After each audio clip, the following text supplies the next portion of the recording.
Morning with Farah. चंगा लगदा जो है दिल बर वे वदा रोज लड़ाइयां कर वे दिल ते बादशाहियां तेरियां हो दिल ते बादशाहियां तेरियां चंगा लगदा जो है दिल बर वे वदा रोज लड़ाइयां कर वे दिल ते बादशाहियां तेरियां ओ दिल ते बादशाहियां तेरियां।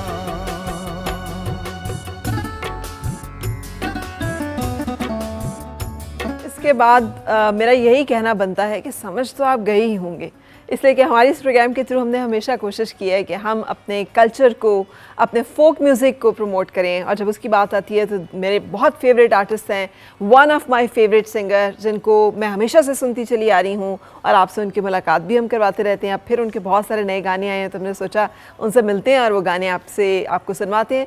सो मेरे साथ हैं हमारे नईम हज़ारवी साहब। अस्सलाम वालेकुम। जी अस्सलाम वालेकुम। गुड मॉर्निंग, कैसे हैं आप? अल्हम्दुलिल्लाह। देखिए दिल को दिल से राह होती है। आपने भी वही कलर पहना और मैंने भी पहना, हालांकि इतनी गर्मी थी दिल नहीं कर रहा था, लेकिन फिर मैंने पहना। लेकिन मैं आपने भी पहन के ये सोच रहा था कि गर्मी में पहन लिया। हाँ जी, मैं भी यही पहन के सोच रही थी, लेकिन देखिए इत्तेफाकन कि वो होगी। कैसे हैं आप? अल्हम्दुलिल्लाह। कैसी जा रही है जिंदगी? जिंदगी बस उसी तरह चल रही है। अच्छा माशाल्लाह। नहीं उसी तरह तो नहीं है, जिंदगी में तो बहुत अरूज और बड़ा तब्दील हो गया सारा कुछ। हाँ, लेकिन शब रोज़ वही है।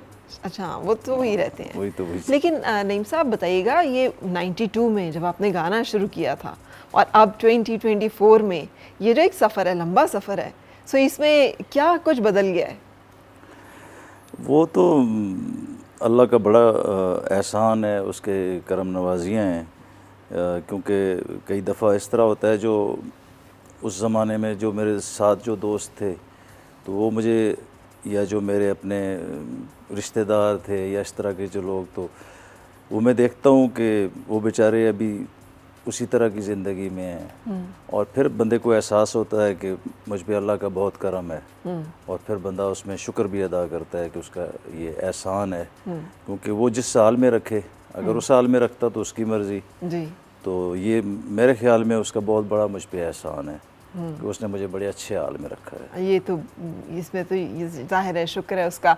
लेकिन मुझे ये बताइएगा कि ये मेहनत कितनी थी इस सारे सफ़र में? क्या ये सिर्फ आसानी से हो गया सब कुछ कि आज आप एक फ़ेमस आर्टिस्ट हैं, पूरी दुनिया में सफ़र करते हैं, जगह जगह परफॉर्म करते हैं, लोग आपको पसंद करते हैं, मिलियंस में आपके जो हैं वो गाने जाते हैं, हिट होते हैं? असल में मेहनत के अलावा तो कोई काम नहीं है अगर आपने, लेकिन कई दफ़ा मैंने ये चीज़ें नोट की हैं कि जब तक आप पे अल्लाह का करम ना हो तो कई दफ़ा मेहनत करके भी कुछ लोग जी। वो बेचारे स्ट्रगल में ही रहते हैं। बहुत मेहनत लोग करते हैं जी। लेकिन ये अल्लाह ताला का उन लोगों पे ख़ास करम होता है जिनको अल्लाह ताला मेहनत का सिला देता है। जी। तो मैं भी एक खुश नसीब हूँ कि अल्लाह ताला ने मुझ पे बड़ा करम किया, क्योंकि मेरी फैमिली में मैं फ़र्स्ट आदमी था इस लाइन पे आया, और बिल्कुल कोई सूझबूझ भी नहीं थी हमें, ना सुर की ना लय की। तो ये सब अल्लाह की तरफ से था कि उसने, जैसे आर्टिस्ट पैदाइशी वो आर्टिस्ट पैदा होता है, तो ये सब चीज़ें अल्लाह ताला की तरफ से थी। और हमें तो ये भी नहीं था पता कि स्टूडियो किधर होता है, रिकॉर्डिंग कैसे करनी है। एक गांव का बंदा। ताल्लुक़ किस इलाके से है? ख़ास इलाका कौन सा है? बेसिक नईम हज़ारवी हज़ारा तो जनरली, लेकिन हज़ारा में भी तो हाँ, हमारे 5 डिस्ट्रिक्ट हैं हज़ारा में। जी। तो डिस्ट्रिक्ट हरीपुर में मेरी पैदाइश हुई। सही। वहाँ पे मैंने आँख खोली तालीम, और उसके बाद हरीपुर भी निस्बतन बड़ा शहर है, लेकिन आपका प्रॉपर हरीपुर या उसके साथ कोई गांव है? गांव था मेरा। अच्छा। ये खानपुर डैम से जो ऊपर पहाड़ी इलाका है, अच्छा। ये मेरा गांव है। और अभी भी उधर मेरा आना जाना, खुशी गमी जितनी है वो उधर गांव में ही होती है। ठीक। तो फिर मैं एबटाबाद, इसी अपने प्रोफेशन की वजह से मुझे एबटाबाद जाना पड़ा, क्योंकि एबटाबाद हमारा हज़ारे का एक सदर मकाम है। तो उस वक्त जो ज़माना था वहाँ पे एबटाबाद में म्यूज़िक की एक्टिविटीज़ काफ़ी थी। वहाँ हमारी आर्ट कौंसल थी, ठीक है। हज़ारा आबासीन आर्ट कौंसल। ठीक है। तो मुझे वहाँ फिर मूव होना पड़ा एबटाबाद। सही। तो फिर वहाँ जाके अपने ये कौन से साल में मूव हुए आप? एबटाबाद में मैं गया हूँ 2002 में। अच्छा, ठीक। तो उससे पहले की जो मेरी लाइफ थी वो कराची। अच्छा, कराची भी गए? मैंने स्टार्ट कराची से लिया। सो 92 में जब आपने गाना शुरू किया है तो उसके बाद आप कराची चले गए? नहीं, मैंने स्टार्ट ही कराची से लिया। अच्छा, ठीक है। यहाँ से मैं वो मेहनत मजदूरी के सिलसिले में गया हूँ। अच्छा। जो एक आम बंदा जो वो क्या मेहनत मजदूरी थी जो कि करते थे आप? मैंने सब कुछ किया। वेटर का काम मैंने किया है और काफ़ी अरसा, क्योंकि हमारे वहाँ पे कराची में भाई थे, उनकी अपनी होटल थे उधर, एक हॉस्पिटल के अंदर कैंटीन। अच्छा। तो ज़्यादा हम वहाँ पे अपने रिश्तेदार ही थे, तो वहाँ पे मरीज़ों को चाय देनी, उनकी खिदमत सेवा करनी, जो एक काम होता है। बस वहीं पे कोई दुआ लग गई आपको है ना? शायद हो सकता है। लेकिन बहुत मुश्किल काम है वो, क्योंकि अक्सर लोग जो हैं गुस्से में ही रहते हैं और हम अपने इस तरह की मेहनत करने वाले जो लोग हैं उनकी कदर नहीं करते या उनको मुस्तहिक नहीं समझते कि वो भी एहतराम के या अच्छे रवैये के मुस्तहिक हैं, है ना? ये असल चीज़ है, एहसास वो इंसान के अंदर होना चाहिए। और फिर अगर आप खुद उस प्रोसेस से गुजरे हो ना, मैं भी कहीं जाता हूँ खाना खाने के लिए तो मैं बड़े प्यार से उन्हें बुलाता हूँ। अगर कोई देर से आता है तो मैं बिल्कुल भी उस चीज़ को इग्नोर करता हूँ, क्योंकि मैंने ये खुद इसमें मैंने काम किया है जी। एक बंदा दिन को 12 घंटे काम करता है, उस बेचारे को तो होश ही नहीं रहती, और ख़ास तौर जैसे गर्मियों के दिन होते हैं। बहरहाल हमने भी अपना वो पेट के चक्कर में हम गए, और फिर साथ साथ मैंने, क्योंकि ये मुझे पैदाइशी था, ये शौक था अच्छा। तो मैं तलाश करता रहा कि मुझे ये क्या उम्र थी उस वक्त आपकी जब ये सारा सफ़र चल रहा है? मेरे ख्याल में उस टाइम यही कोई 22-23। अच्छा, ठीक है, इतनी होगी। सही।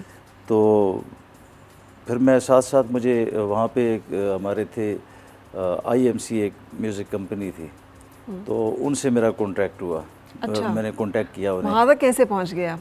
वहाँ पे मैंने किसी कैसेट के अंदर एक नंबर था, वो हमारे एक लोकल सिंगर थे हज़ारे के, ठीक है। तो वो कंपनी थी, उन्होंने उसका वो एल्बम रिलीज़ किया, वो मैंने देखा, उनको मैंने कॉल की और फिर उनसे मेरी कुछ बात हुई।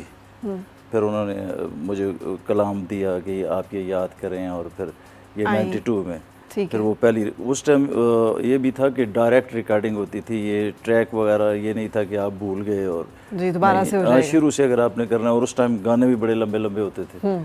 तो वो ऐसे अजीब इत्तेफाक था कि वो जो पहला एल्बम था उसमें मैं कहीं भी मैं भूला नहीं हूँ। अच्छा, ये आप 12 घंटे की एक नौकरी भी कर रहे थे इतनी सख्त वाली, और उसके साथ फिर आपने वो कलाम भी खुद से तैयार किया। उस वक्त कोई उस्ताद भी नहीं है, कोई गाइड भी नहीं कर रहा, तर्ज भी नहीं बनाई किसी ने, खुद ही सारा कुछ किया। सारा कुछ खुद उसकी तर्ज भी खुद बनाई, उसको कुछ तर्जें मैंने बनाई और कुछ पुराने गानों की तर्जें थी। अच्छा जी। और उस टाइम मुझे किसी ने बताया, जो हमारे जो एक दोस्त थे, कि यार ये फ़लाँ गाने पे ये जो लिखा हुआ है उसकी तर्ज पे आप इसको गाएं।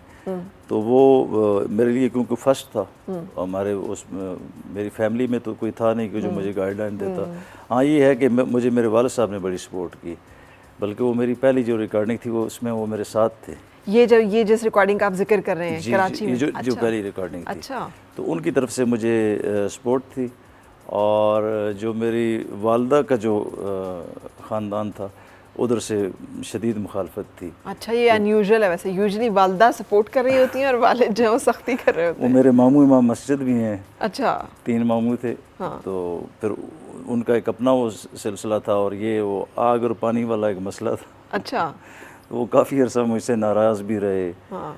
तो बहरहाल मुझे तो इधर आना ही था, क्योंकि मुझे अल्लाह ताला ने एक चीज़ दी है, और ये उसकी करम नवाजी है, क्योंकि बड़ी अच्छी अच्छी आवाज़ें, बड़े अच्छे अच्छे टैलेंट इस मुल्क में गुम हो जाते हैं। जी जी जी जी। हालात की दलदल में चले जाते हैं। बिल्कुल। तो इसीलिए मैं कहता हूँ कि मैं लकी रहा हूँ कि अल्लाह ने मुझ पर करम किया है। अल्लाह ताला किसी को पहचान दे दे, ये नाम सिर्फ उसका है ना, उसकी अपनी वो हस्ती है जो इज़्ज़त, वो ये उसका करम है ख़ास है कि वो किसी को इज़्ज़त की सांझ दे दे, कि उसको उस मखलूक में उसका भी थोड़ा सा नाम हो जाए। भले जितना अर्सा हम जीते हैं उतने अर्सा ही होता है, लेकिन ये बहुत बड़ी ब्लेसिंग है। मैं अक्सर कहती हूँ कि अल्लाह ताला ने रिज़्क़ का वादा किया है, इज़्ज़त का वादा नहीं किया है। ये उसका इख्तियार ख़ास है, जिस पे चाहेगा वो करम नवाजी कर देगा, और ये सिलेक्टेड लोग होते हैं। वरना हमें तो ऐसा कुछ था नहीं, कोई इतने हमारे पास कोई इतने कोई पैसे भी नहीं थे कि मैं कोई इलेक्शन लड़के तो मैं अपना नाम पैदा कर लेता।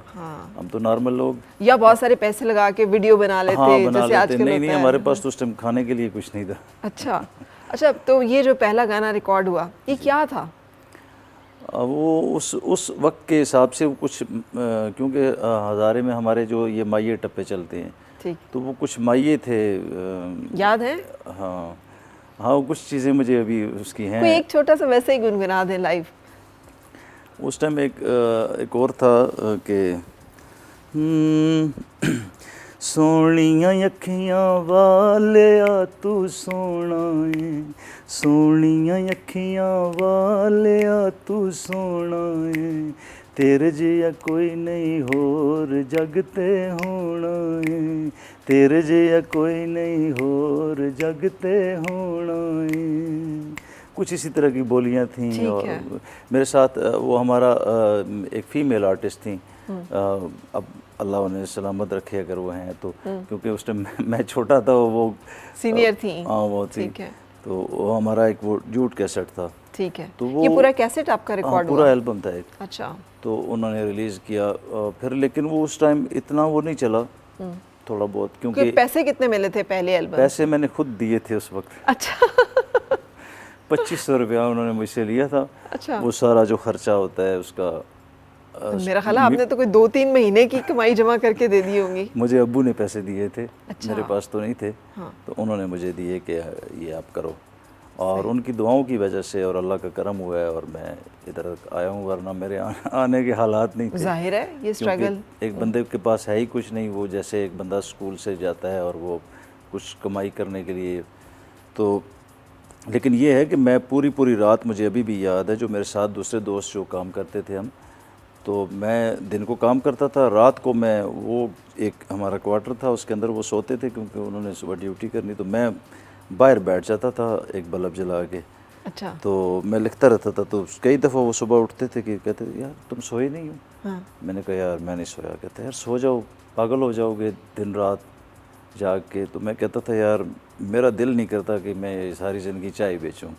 अच्छा। तो ये एक होता है आपके अंदर कि आपने कोशिश कितनी की है, अल्लाह आपके अंदर लगन कितनी है, आपके अंदर लगन कितनी नियत है, और क्या है आपकी आपका? नीयत क्या है, और आपने स्ट्रगल कितनी की है उस चीज़ को आपने जान छुड़ाने से। या लेकिन सही बताइएगा, ये सिर्फ इसी चीज़ की लगन थी या कोई इश्क विश्क भी था उस ज़माने में, जो लिखते रहते थे और जागते रहते थे और गाते रहते थे? उस ज़माने में क्या इश्क होना था? उसी ज़माने में तो इश्क होता है, यही तो उम्र होती है जब आदमी जो है वो मासूम होता है ना, तबीयतन मासूम है। लेकिन वो एक तो मैं छोटी एज थी मेरी, और ऊपर से फिर वो गमे रोज़गार भी था, तो ज़्यादा हमें उस टाइम इश्क जो है ना वो गमे रोज़गार वाला ही था, पैसे से था। ठीक है, अच्छी सी जॉब मिल जाए कि हमारा एक सर्कल चलता रहे। हाँ। तो बहरहाल बड़ी मेहनत की है, बड़े हम इसके पीछे जाहिर हासिल है। करने लेकिन के आपकी लिए। कहानी सुनकर ना मुझे लाला की कहानी बहुत याद आ रही है, क्योंकि इसी तरह से इंटरव्यू में वो मुझे बता रहे थे किस तरह से उनके वालिदैन ने घर से निकाल दिया, वो कैसे एक खोखे पे एक ट्रक भी चलाते रहे, फिर एक जगह पे इसी तरह काम करते रहे, शाम को मलका तरन्नुम नूरजहां के घर के सामने बैठ जाया करते थे, और कैसे मेहनत एंड स्ट्रगल। हमारे जो फोक आर्टिस्ट हैं, इसीलिए उनकी आवाज़ में अल्लाह ताला ने कुछ रखा होता है, वो खूबसूरत। आप लोग जुदा गाना अलग अलग ना, यूनिकनेस होती है। ये उसकी करम नवाजियाँ हैं, उसकी करम नवाजियों के एक अंदाज़ हैं। हालांकि शायद अगर उन्हें घर से कोई ना निकालता तो वो आज इस मुकाम पे भी ना होते। जी जी जी। वो कहीं जस्ट एन ऑर्डिनरी, उनको घर वालों ने एक परचून की दुकान डाल दी होती, वो लगे रहते। या मेरे साथ भी ऐसा ही होता, अगर मैं घर से अगर पूरा होता तो मुझे क्या ज़रूरत थी इतनी वो स्ट्रगल करने की। तो जो फोक आर्टिस्ट हैं ज़्यादातर उनके तकरीबन इसी तरह के वो कहानियाँ हैं, क्योंकि वो, और अगर एक देखें, अगर जो शायर है, क्योंकि फनकार भी एक आधा शायर होता है, तो अब वो बेचारा अगर घर से पूरा है तो उसे कहाँ फुर्सत मिलनी है, अगर वो बिजनेसमैन हो तो उसको कहाँ टाइम मिलना है शायरी के लिए जी। इसके लिए तो आपको पहले अपने ऊपर वो अपनी चीज़ें इम्प्लीमेंट करनी पड़ती हैं, आपको रुलना पड़ता है जी। तब जाके आप सागर सिद्दीकी बनते हैं या कोई भी इस तरह का नाम।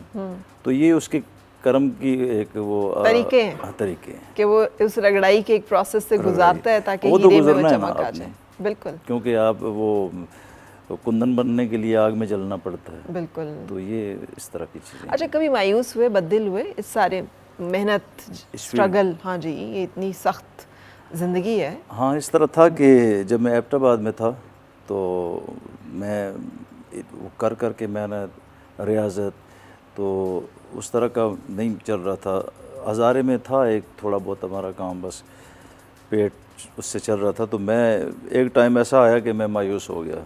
अच्छा, मैंने कहा यार अब कोई और काम करेंगे, बस ये कोई गाना वाना मेरा कोई ख़ानदानी काम भी नहीं है और तंग आ गया हूँ मैं इसको।